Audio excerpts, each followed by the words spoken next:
What's up, folks? This is it. Welcome back. Wanluv Entertainment, another Wanluv Entertainment production. So on our TV and films, let's continue. And thanks for watching our first video. Okay, so a little bit of my background on, so what happened then after I joined Bona Art Assembly? How did I get into TV and films type of thing? So there, and that Paul Manama, RIP to him. He taught us obviously how to write for scripts for TV, for films, for theater.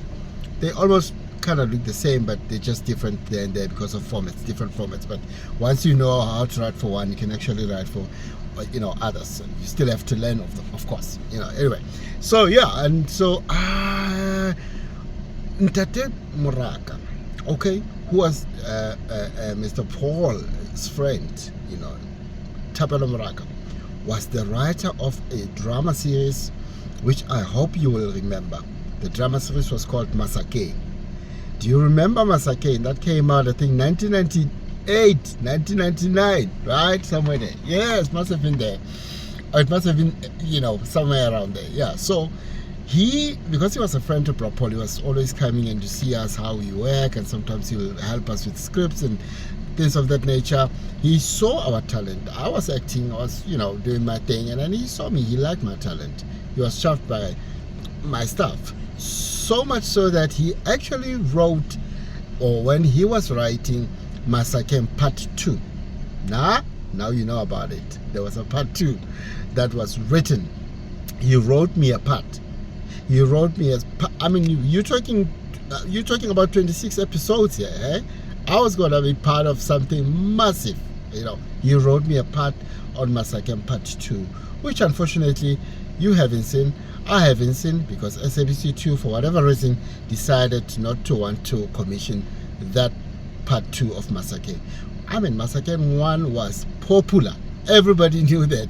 Remember when Tate Sawasawa, Matiki, Sunshine, all of these guys, we loved the story. But for some reason, for some politics that you and I don't really understand about the TV and the film industry, Part 2 never saw the light of day. Anyway, so you can imagine what could have happened to my career if I just had that one shot. That could have been the beginning of everything else. But anyway, life goes on. And then obviously I went on to, try to do other things while I was learning how to do all those things. And I acted in some few. Guys, there's a film called The Long Run. Please look out for this film. It's probably out there on the internet somewhere. I haven't even seen it. That was probably my first film as a featured extra or something. I think there were the main characters there were people like Desmond Dube, Tati Moshesh, Gift Lotlela, some other guys who were prominent at that time. I was running in front of them or behind them, so I was part of a big bars around there anyway. But I wasn't the main character. I wasn't part of the main cast anyway. So, but that's my first experience, acting in a film. Please look out for that. It's called The Long Run. It's probably out there on the internet. Yeah, that was my first. And from there I did a couple of other little things like Mzino. Some of you maybe saw me back then. I was a little younger at that time, getting into acting and all that stuff. A little bit of a tip for thing, some scenes around there.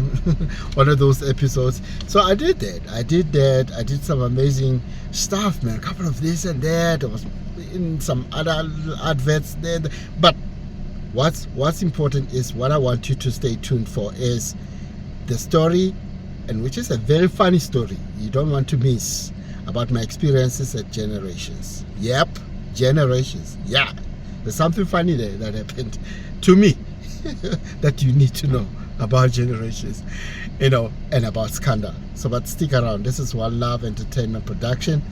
Stick around. Stay tuned for the next video.